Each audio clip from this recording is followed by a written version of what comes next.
música que fala muito para nós também, assim, de você chegar à igreja e você vê ali, nossa, Deus estava me procurando. E essa música é muito bela, do Diácono Nelsinho, né? Muito bela, e diz que a muito gente profunda, né? Andou por muitos caminhos, conheceu outras pessoas, até pessoas boas, né? E já me deparei muito diante do Santíssimo Sacramento e essa música vindo no meu coração e as lágrimas descerem. Olá, meus irmãos em Cristo, a paz de Jesus e o amor de Nossa Senhora. Amém. Amém? Amém. Estamos aqui comemorando 1000 inscritos no nosso canal. E com essa comemoração nós trouxemos o nosso amigo, o nosso irmão de caminhada, o amigo Valmir Rocha, que tem uma bela trajetória, tem um testemunho lindo e maravilhoso. E aí nós vamos conhecer um pouco do seu início de caminhada. O irmão Valmir tem uma certa bagagem, tem muitas experiências boas para partilhar conosco. E um pouco dessa experiência ele vai partilhar nessa noite. Seja bem-vindo aqui, meu irmão, meu padrinho, meu amigo. Então, está aqui conosco. Seja bem-vindo. Amém. Primeiro, é uma alegria muito grande, é uma honra estar fazendo parte assim, dessa história e desse canal assim, que está crescendo, está sendo bem abrangente, está atingindo muitas pessoas e trazendo sempre uma mensagem boa, uma comunicação legal. Eu acho que isso é o que vale, né? Porque essa, na verdade, é a grande mensagem cristã. Trazer o bem, trazer a transformação, trazer a mudança. E a nossa história também não é diferente, assim como a história daquelas pessoas que se deixam encontrar por Jesus. É bem verdade que o Senhor está sempre procurando a quem encontrar, né? E quando Ele encontra, Ele transforma, Ele modifica, Ele dá sentido à vida. Então, a minha história enquanto grupo de oração, primeiramente enquanto católico, logicamente, ela parte também dessa essência, ou dessa naturalidade, porque na verdade é a naturalidade, né? Deus nos chama a sermos diferentes, porque a Páscoa de Jesus, e nós vivemos isso há poucos dias, ela nos dá justamente essa referência. Cristo morreu e ressuscitou para ser esse Senhor dos vivos e dos mortos. Então, a gente já não vive mais para nós mesmos, mas para Cristo que por nós morreu e ressuscitou. Então, sou grupo de oração. E assim, como foi tudo isso, né? Porque já são 22 anos de caminhada, né? E como começou isso, assim? Qual foi o teu primeiro encontro? Qual foram os primeiros passos? Assim, meu irmão, na verdade eu não esperava nem chegar aqui, né? A gente caminha, e eu lembro quando Jesus... Hoje a gente entende muito bem, quando Jesus diz assim que o vento sopra de um lado para outro, né? Você ouve o ruído dele, não sabe de onde vem nem para onde vai. Assim também são aqueles que nascem do Espírito. Então, a minha história de evangelização, a gente começava com um grupo muito tímido. Eu fazia parte de um antigo grupo de evangelização, assim, como mero assistente mesmo, a gente, espectador simples como qualquer outro, um grupo de evangelização de rua, da qual minha mãe fazia parte e tantas outras mulheres.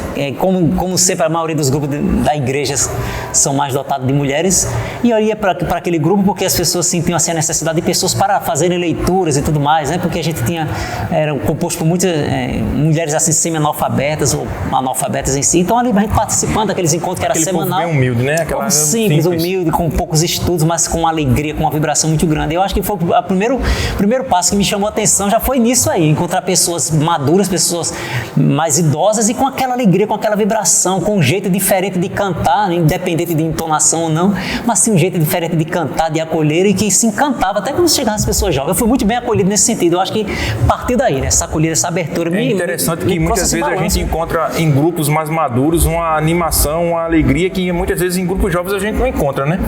E é isso que muitas vezes encanta a gente na igreja, porque as pessoas que são maduras, às vezes ela tem essa harmonia espiritual que contagia a gente. Porque parece que quando a gente vai passando o tempo, a gente vai se detendo mais a questão das formalidades, dos rituais, dos estudos, das cartilhas e tudo mais. Então, eu acho que isso aí, de certo modo, não sei se é impressão minha ou não, mas naquela época, como a gente não tinha essas formalidades, esse padrão, digamos assim, nós era muito, muito natural, né? Muito espontâneo, e todo mundo participava na medida do que podia, e nós fazíamos um trabalho semanal, uma vez só na semana, mas isso era muito, muito bom, muito alegre, e trazia frutos que ficava rendendo assim na gente, sentia algo diferente mesmo, sabe? Então, eu acho que tudo partiu daí. Meu pensamento começou, né, então, a trabalhar mais minuciosamente nas questões eclesiais, comecei a estudar mais a igreja, já participava da missa, como aqui ou ali, né, como muitos outros católicos, apenas por conveniência mesmo, e a partir desse momento eu comecei a me identificar mais, comecei a ler as Sagradas Escrituras, que até então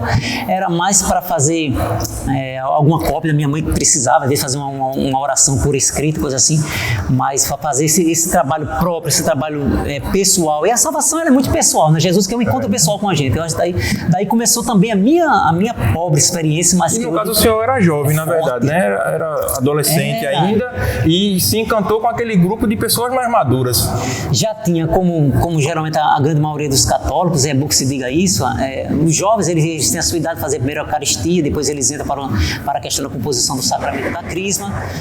Então essas questões assim já tem passado também, mas não tinha, na verdade, aquele encontro com Jesus ou aquela experiência, né? aquele também ir para as águas mais profundas, procurar ajudar a igreja, ser essa igreja em saída também, ser esse leigo comprometido, que é a missão de cada um de nós. Então, ali muito jovem, acho que por volta dos meus 17 anos de idade, eu comecei a entrar mais a fundo. Agora, tem uma questão, eu fui muito intenso. Eu lembro que no início eu fazia com muita intensidade, eu buscava muito, sozinho também, não tinha muitas pessoas da minha idade para fazer esse trabalho, um ou outro amigo, mas era muito mais escasso, né? E a gente começava naquela insistência no meio dessas pessoas que eu estou dizendo, bem mais maduras. Eu acho que o mais jovem ali era eu, mas aquilo ali foi me chamando a atenção, e a partir do conhecimento das Sagradas Escrituras, a contemplação passou a fazer parte mais da minha vida, a valorização da Santa Missa. Comecei a pesquisar e estudar mais sobre o Santíssimo Sacramento, a exposição do Santíssimo em si, e daí comecei a conhecer, na verdade, ou reconhecer as riquezas da igreja, né? Aquela situação, né? Conhecimento gera conhecimento. Às vezes a gente nem sabe, né? Tantas riquezas que a igreja tem, a gente não conhece. Porque às vezes a gente fala tanto que a igreja não fornece tanto conhecimento, mas a igreja, ela tem muito conhecimento. Você vê aí muitos autores de livros, de cartas, de documentos, que muitas vezes nós não procuramos. Às vezes o católico que não busca, o católico que não procura muitas vezes esse conhecimento. Mas aí, dentro desse conhecimento, o senhor foi autodidata na questão do violão, né? Aprendeu a tocar violão só, fitas de aulas, como foi isso? Era complicado, né? Complicado. Eu nunca tinha pensado em instrumento de corda, né? Já tinha tido uma pequena experiência aqui no município, acerca de instrumento de sopro e tal. Já conhecia um pouco sobre a questão de solfejos e tinha um pouco de teoria musical. Mas essa parte de instrumento de corda, violão, nunca pensava, né? Embora, né, na minha adolescência, um pouco mais cedo, a gente fazia parte de grupos de pagode, em grupos de ruas, assim, tal. Mas não pensava exatamente como instrumento. Então essa necessidade me veio com a igreja. Aí foi quando eu comecei também será que não dá para tentar?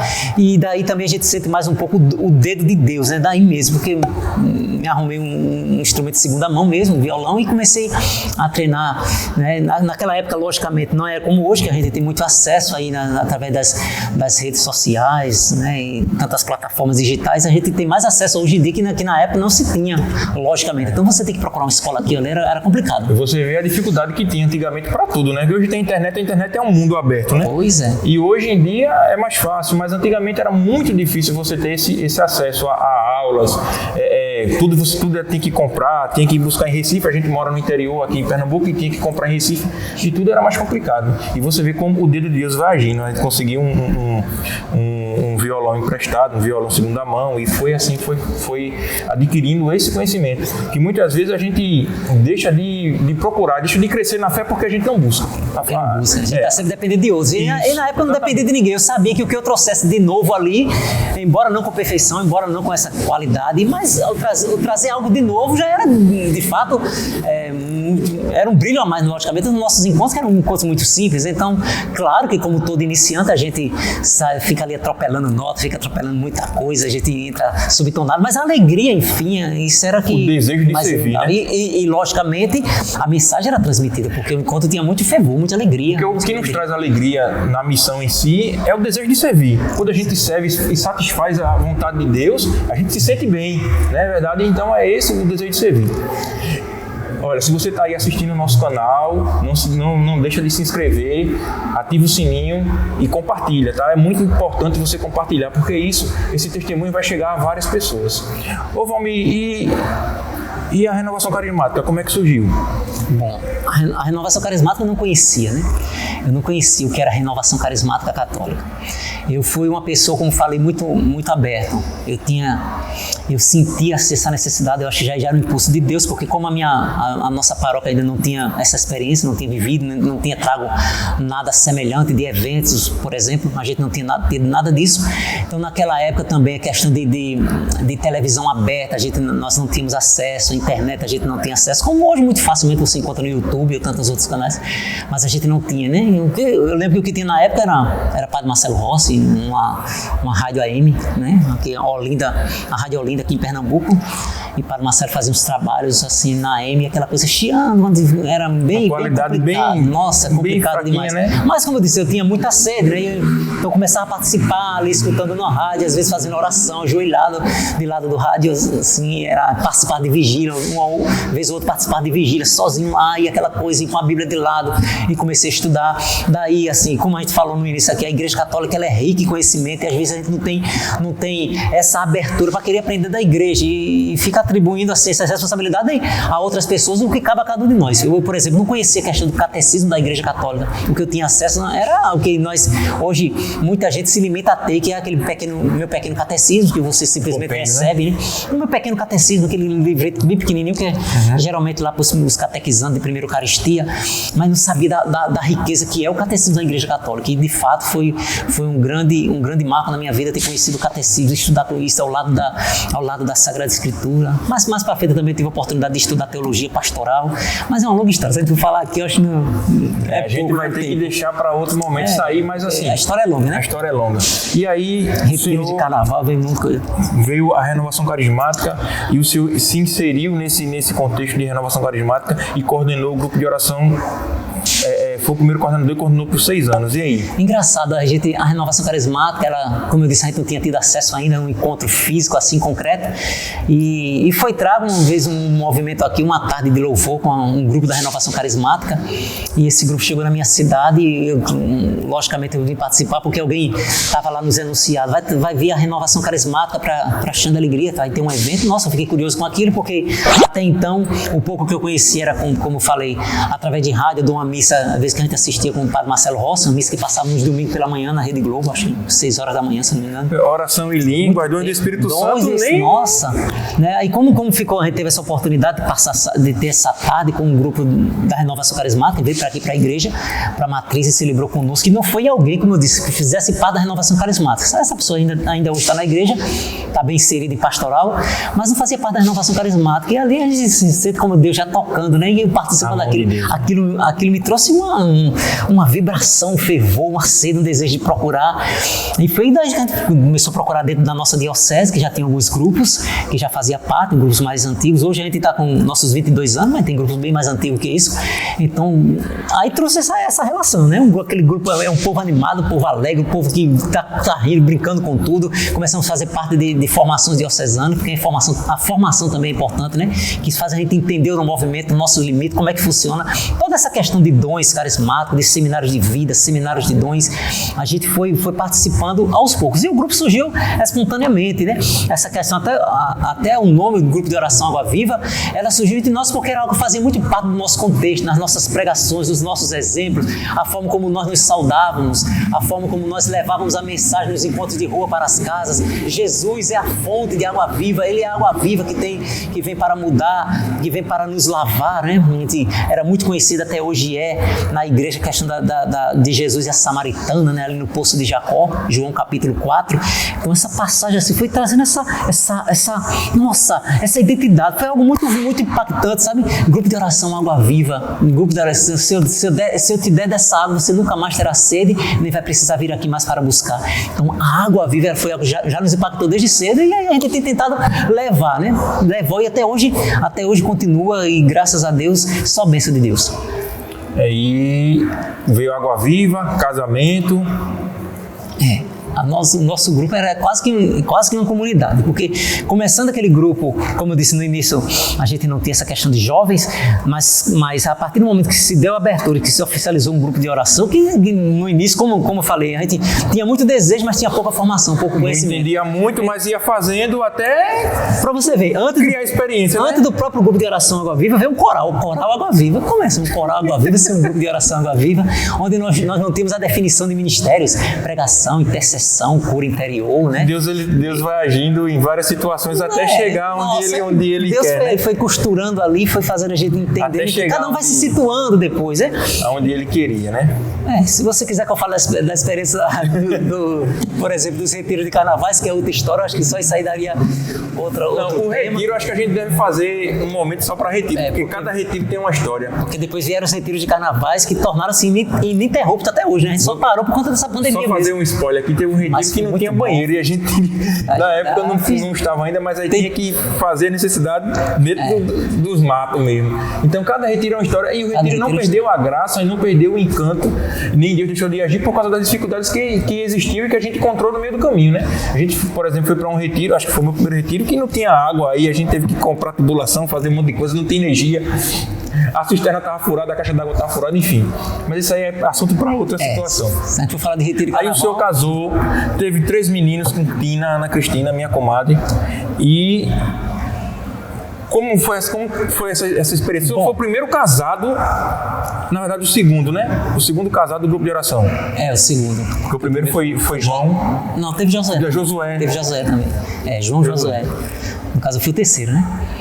Assim, minha experiência nesse sentido de relação, eu muito jovem, né, e muito namorador também, como é geralmente os jovens. O perigo da juventude, essa daí, né? É complicado, mas essa força de Deus, ela foi maior, né? Seduziste-me, Senhor, me deixei seduzir. Amém. Conheci a Tina assim, foi muito bom, minha esposa hoje. Na verdade, você era vizinho, né? Nós éramos vizinhos, mas não tínhamos esse olhar, ela também...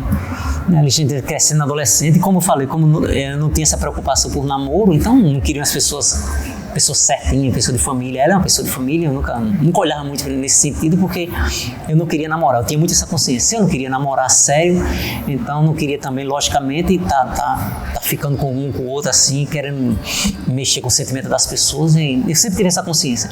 Não tinha essas pessoas certinhas, pessoas de família, para querer ser só uma ficante da vida, né?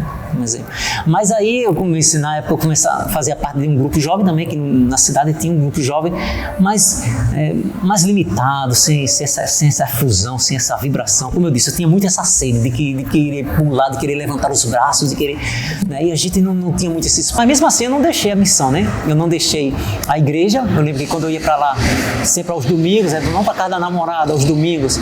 Aí eu comecei, já fiz um acordo com ela, vou vir para aqui um domingo sim, domingo não, porque eu quero estar revezando, eu não posso sair da igreja, eu tenho que estar lá firme na igreja, né? Que era a questão do grupo jovem. E depois até começar o grupo de oração, que a gente estabeleceu um dia fixo, quando eu vi que foi chegando mais uns jovens, 3 ou 4 jovens, e a gente começou a partilhando a palavra, já vinha lendo a Bíblia, então a gente tinha sempre algo a dizer, uma partilha, uma coisa, sem deixar o antigo grupo de evangelização, que eu fazia parte, mas ali também começou a colocar jovens ali dentro, né? Colocando jovens ali dentro, e eles eram muito abertos, mesmo os que já estavam, o pessoal mais maduro desse grupo de evangelização, eles também foram se abrindo, se achando importante aqueles jovens ali. Porque para eles o que importava não era nem que tipo de grupo era, de carisma era, eles queriam ver a evangelização acontecer, e pessoas que pudessem somar e trazer vida, porque era, como eu disse, era um povo assim, mais simples, né? Pessoa que não tem lá essa intelectualidade toda, essa formalidade toda educacional, mas era um povo muito aberto, muito receptivo, e ali a gente foi se inserindo, e muitos continuaram conosco, continuaram mesmo, graças a Deus. O grupo só cresceu daí, que é uma história muito E depois de casado com 3 crianças, a missão deixou de acontecer? As pessoas usam muito a questão da família, dos filhos, da esposa, né? Agora você tem um compromisso com uma casa, é uma responsabilidade dobrada, como se diz. Então a evangelização, claro a missão vai sofrer. Claro que solteiro você tem mais tempo, você não trabalha, você depende dos seus pais, mas depois que você casa você tem uma responsabilidade. E dentro dessa responsabilidade você também tem a missão. E a gente não deixa de servir. E eu posso dizer isso porque eu vivo essa realidade. Eu tenho 3 filhos, eles vivem e eles são diferença de idade muito mínima, né? Eu tenho uma criança, nasceu em 2008, Rafael hoje está com 14 anos. Aí daqui a 2 anos nasceu minha menina, no segundo filho que foi uma menina, e depois com mais 2 anos nasceu outra menina, né? Então tem um rapaz, né, um adolescente, e tenho 2 meninas, e nesse intervalo de tempo a gente evangeliza. E no meio de tudo isso a gente vale destacar ainda que tinha a missão que era, a gente no grupo de oração estava vou falar assim entre aspas, em parênteses, no auge. O grupo de oração estava com muito trabalho, cantando, tocando, ministério de música para lá e para cá, sem contar que tinha faculdade, sem contar que tinha outras coisas que a gente fazia, que sempre tentou conciliar a missão, né? Então, eu ia até falar isso agora, porque quando eu comecei, eu fiz faculdade depois, né? Terminei o ensino médio, passei 10 anos sem estudar. Nesse meio tempo, uma coisa fiz que outras coisas básicas. a gente faz muito o contrário, né? A gente tem medo, às vezes, de estudar para não deixar a missão no jovem. Eu tinha medo de estudar jovem, mais novo, antes de casar, para não deixar a missão. E acabei tendo que estudar depois de casado. E não deixei a missão e tinha mais responsabilidade. Então, foi o meu caso. Existe uma ilusão muito grande de a gente, muitas vezes, a gente não quer estudar antes porque vai deixar a missão, não. A gente tem que conciliar a missão com nossa vida e com nossa história. Então, depois que a gente casou, eu também estudei e também não deixei de servir. Claro, a gente se ausenta mais, sente muito mais. Deus, ele permanece derramando suas bênçãos. Eu fui fazer faculdade, eu lembro que meu menino ia fazer 1 mês ainda, né? Porque a faculdade ela começou em fevereiro e meu menino nasceu dia 22 de janeiro. Então, você veja, aí dia 18 de fevereiro começou a faculdade. Quer dizer, não tinha nem 1 mês ainda. Eu lembro que eu fui fazer o vestibular. Correria. Eu lembro que eu fui fazer o vestibular no dia do nosso segunda evangelização, que foi lá na João Pessoa. E o senhor chegou à noite do vestibular, a gente estava lá. Nunca deixei. Aliás, eu sempre tive essa seriedade com as coisas de Deus. A gente casou, por exemplo, não sei se foi no sábado, foi no domingo, foi no sábado, enfim. E na segunda-feira já teve encontro de rua que nós fazíamos, até hoje a gente faz esses encontros das segundas-feiras, são encontros em casas diversas, em ruas diversas, levando assim a palavra de Deus, uma mensagem, uma música, a gente sempre faz isso. E na segunda-feira seguinte eu já estava no encontro, né? Então sempre você está fazendo o que aqui no encontro? No casar, o que tem? Então, eu estou aqui na missão. Eu casei e não morri, não. Mas é assim. E os filhos também é a mesma coisa. Nossos filhos, Deus também tem sustentado, dado força a gente, porque não é fácil, né? Porque depois que o grupo foi crescendo, a necessidade foi surgindo, porque os eventos também foram fazendo parte, o grupo de oração ele passa a tomar um certo caminho, um direcionamento, uma identidade. E o nosso trabalho, como sendo trabalho de ruas, e consequentemente os retiros, que esses retiros que nós falamos são os retiros de carnavais, que nós fazemos desde a sexta-feira de carnaval até a quarta-feira de cinzas, né? Aliás, já vai na quinta, porque tem uma equipe que vai antes para preparar todo o espaço. É uma longa história, mas muito bela, e tem muitas experiências sobre isso. A gente sempre teve dentro. Eu lembro que de retiro mesmo que a gente perdeu, só foi o do nascimento do meu primeiro filho, porque como ele nasceu em janeiro, né, o retiro seria em fevereiro por conta do carnaval e ficou muito em cima, mas eu acho que foi o único encontro, assim, retiro de carnaval que a gente perdeu, verdade, ao longo dessa história. Se eu não me engano, foi 8 dias de diferença, né? Rafael nasceu foi bem perto em janeiro, foi bem perto. Ele nasceu. E carnaval foi 1º de fevereiro. No iníciozinho de fevereiro, foi. Exatamente, foi o único ano que a gente perdeu, ali em 2001. E dói, né? E dói, a gente deixar um retiro de carnaval dói muito. Mas sempre a gente vai. Então essa questão de você ter filhos e você ter outros compromissos, outras pessoas às vezes também citam a questão de trabalho, né? Porque eu estou trabalhando agora, não tenho tempo. Isso até a gente deveria até ter vergonha desse tipo de pronunciamento, porque se a gente trabalha, porque é graça de Deus. Se a gente tem família, é graça de Deus. Se você tem filho, não pode ser um empecilho para a gente seguir a missão. Logicamente que a disponibilidade não é mesmo, os horários você não tem que readequar, é claro, mas a gente não pode deixar a missão porque tem um filho, porque tem um trabalho, né? É uma questão de gratidão, de reconhecimento daquilo que Deus faz por você mesmo, porque se Deus está abençoando, se Deus tem cuidado da tua vida, então a gente tem que dar também o nosso máximo para Ele, e procurando a gente consegue fazer. Dentro dessa missão, o senhor foi um dos primeiros pregadores do grupo de oração em si. Foi. A gente também pôde trazer, expandir mais a questão da palavra de Deus, a Bíblia em si, porque um jovem andar de Bíblia, né, é complicado lá para os anos, no ano 2000, pelo menos aqui na nossa cidade. Gente, era difícil encontrar jovens assim, andando de rua com Bíblia, lendo Bíblia, falando de versículos bíblicos. Então, para todas as pessoas, aquelas pessoas mais maduras da igreja, olhavam assim e diziam, não, porque esse menino vai ser padre. Deixa quieto, ele vai ser padre. Das duas, ou ele vai ser padre, ou ele vai fogo de palha, qualquer hora passa. Havia aquela terceira vertente também que dizia, não, ele vai ser um protestante. É um protestante dentro da igreja. Porque, nossa, incomodava às vezes certas pessoas. Graças a Deus, hoje em dia não tem nada disso mais. Outros jovens começaram a vir depois e a Bíblia começou a se expandir. Quanto a palavra de Deus, ela causa situações, né? Ela causa situações. Aí chegou a incomodar pessoas porque o Senhor estava andando com a palavra de Deus e estava lendo a Bíblia e sabia de versículos e sabia conversar sobre a palavra. E às vezes... Porque até então isso era reservado para algumas pessoas da nossa cidade, do nosso meio aqui, era reservado aos padres.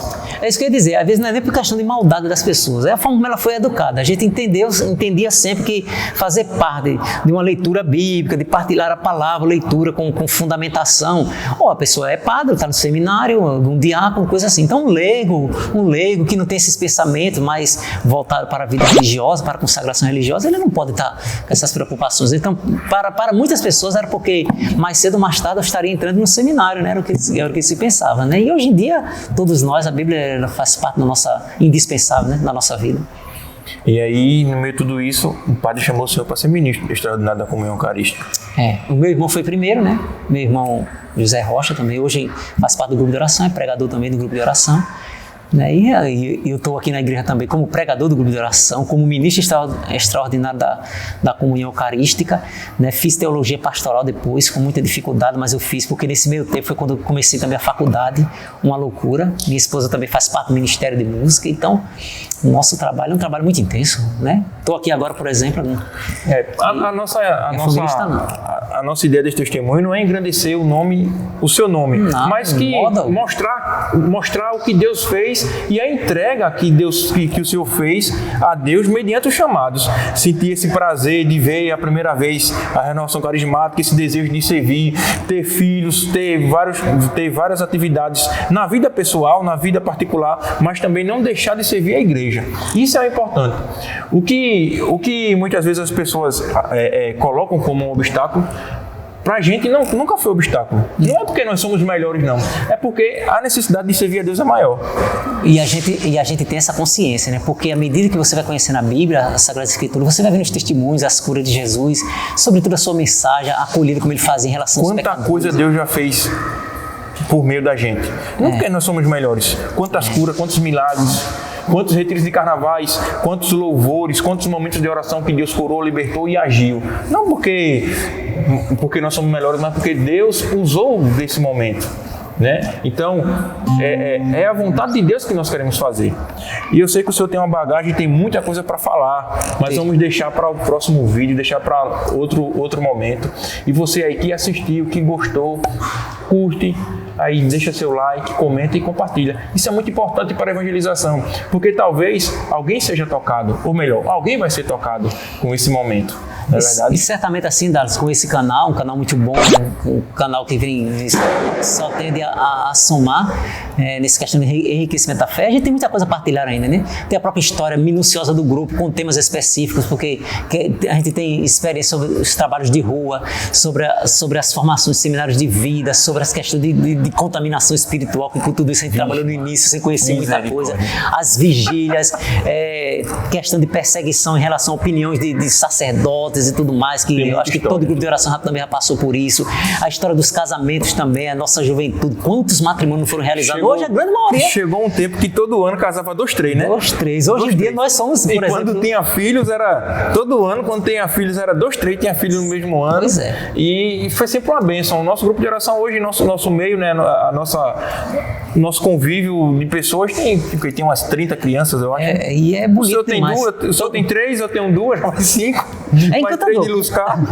A gente vive num mundo assim de tanta incredulidade, de tanto secularismo, mas a gente decidiu, todo mundo casou na igreja praticamente, né? Com todas as dificuldades. Sempre essas preocupações. Os filhos foram nascendo ali, o próprio grupo de oração foi ali sendo os compadres, né? Os padrinhos de casamento. Então, é isso que a gente tem pra você. Uma boa semana, um bom dia, tudo de bom pra você. Eita, coisa boa. E se inscreve, deixa seu like e compartilha, tá certo? E bom é ser de Jesus. Bom é ser de Deus. Amém, amém.